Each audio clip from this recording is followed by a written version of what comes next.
Xavier Valade, bonjour. Bonjour. Nous sommes actuellement chez vous, Oui. donc on est à Sainte-Agne, et vous nous faites visiter un endroit qui est pas très connu du grand public, c'est la chèvrerie Valadou. La fromagerie, on est en train de, pour faire visiter, c'est vrai que c'est assez délicat. Donc c'est vrai qu'une vidéo avec une personne, c'est plus facile pour nous au niveau sanitaire. Alors on vous suit. On est parti dans la salle de caillage. Ici, on a la salle de caillage qui nous permet donc de coaguler le lait. Parce que c'est là-dedans qu'on fait chauffer le lait le matin. Il est remonté à 20 degrés et je mets la salle à 20 degrés. Et le lait est à 20 degrés pour coaguler toute la journée jusqu'à demain matin. Alors, il y a combien de lait dans tout ça là? Là, il y a 1500 litres. Là. 1500 litres. Voilà. D'accord. Là, j'ai 1500 litres et demain matin, soit on va mouler à la louche dans ces moules-là, dans ces moules ici, comme ça, on prendra ça, on va le loucher 4-5 fois. Et toute la matinée, et on obtiendra les fromages, ce qu'on appelle Sainte-Agne. Ou alors ici, on va le prendre dans un petit bécher, là, ça aura bien coagulé, et on versera le fromage dur dans tous les sacs pour égoutter jusqu'à lundi matin. Il va rester 36 heures là. D'accord. Combien est-ce qu'on fabrique de types de fromages différents ici? Là, ici, moi je fabrique 20 sortes de fromages, mais avec 3 types de pâtes différentes. Le camembert, le fromage à pâte pressée comme la tombe de chèvre dans cette cuve en hauteur. Alors le plus gros fromage fait... Ah oui, oui. Le plus gros fromage fait 3,5 kg et puis le plus petit fait 35 grammes. D'accord. Très Ça, bien. c'est le pétrin qui va me permettre de mélanger, quand ça sera égoutté, tout ça, de mélanger le sel et on le passe dans une autre salle pour faire le moulage. Alors, il y a une particularité ici, c'est que vous créez des fromages. Oui, tout à fait, ouais. Alors, quels fromages ont été créés ici, par exemple, qu'on peut retrouver sur le marché ou dans les hypermarchés, puisque vous êtes présent également dans les hypermarchés? Mais toute la gamme Valadou de frais aromatisés, le Maxi Cabecou qu'on fabrique, voilà, le pavé, le tricorne, les bûches, c'est traditionnel. Et les pyramides, c'est traditionnel dans tous les élevages. Et puis après, il y a le Cabecou du Périgord Valadou. Et puis la tombe de chèvre et puis le camembert Capridou. Et la tombe de chèvre a 2 formules, le 3,5 kg et le 400 g, la petite tomate. Là, on est dans la salle de nettoyage où on passe quand même 60% de notre temps à travailler. Là où on fabrique, là où on nettoie les moules à tricorne, les moules à lingots, les petits moules à cabecou.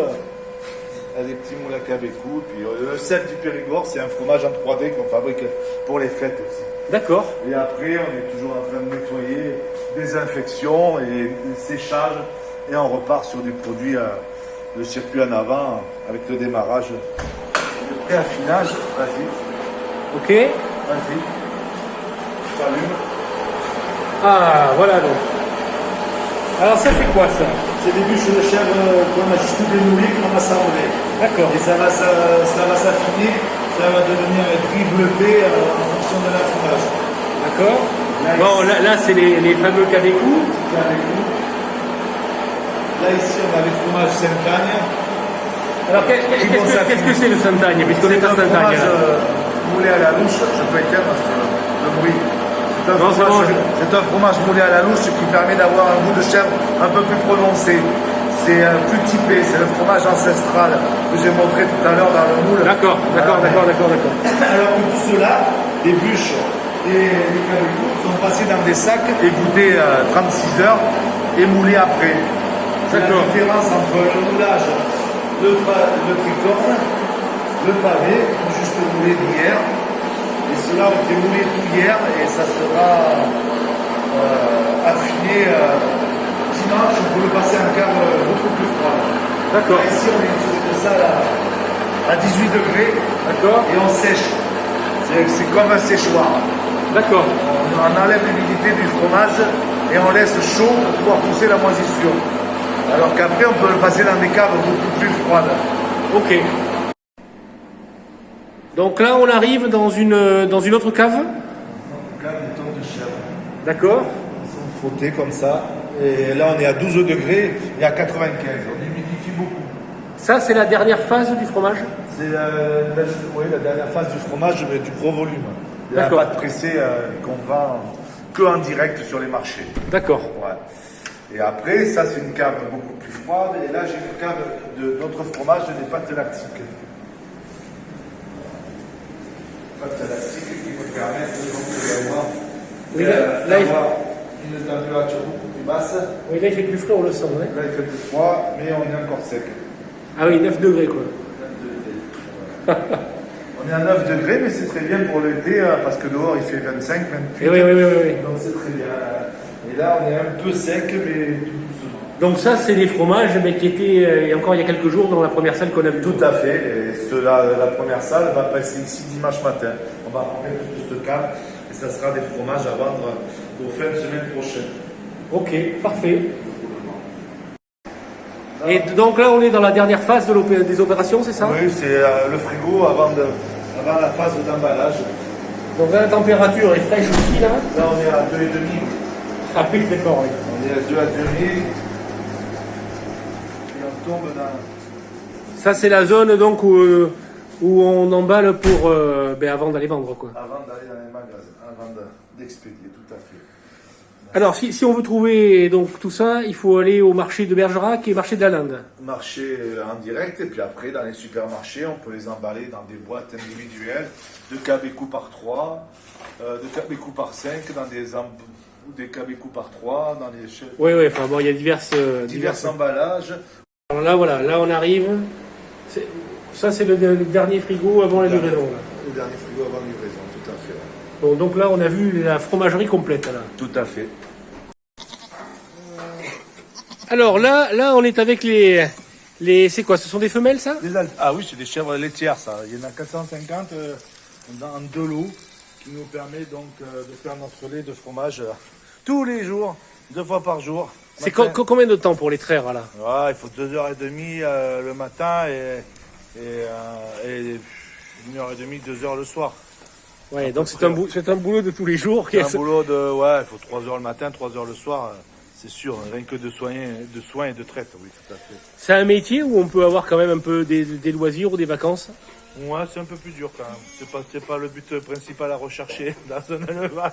Ouais, non mais c'est pas évident, quoi. Non, il faut le savoir d'entrée de jeu, c'est beaucoup plus facile à l'accepter. Non, c'est pas fait. Et donc l'élevage, c'est vous qui l'avez, enfin en tout cas les chèvres, puisque la ferme existait avant, mais c'est vous qui êtes à l'origine de tout ça en fait, quoi. Non, l'élevage, c'est papa qui avait créé l'élevage. Mon papa en 68, donc je suis né cette année-là, moi. Donc ça fait quand même 53 ans qu'il y a des chèvres dans cette ferme.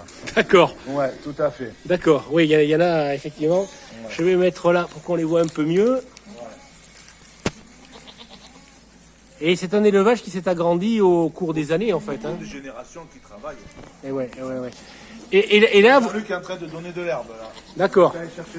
Donc Jean-Luc, c'est votre frère qui tient l'exploitation avec vous là. Ouais, qui s'occupe des parties élevage et de la partie des terres et du soin des animaux. Ouais. C'est un peu plus délicat. Oui, parce que on l'a pas dit, mais ici donc il y a effectivement l'élevage de chèvres. Il y a une centaine d'hectares à entretenir. Il y a la fromagerie.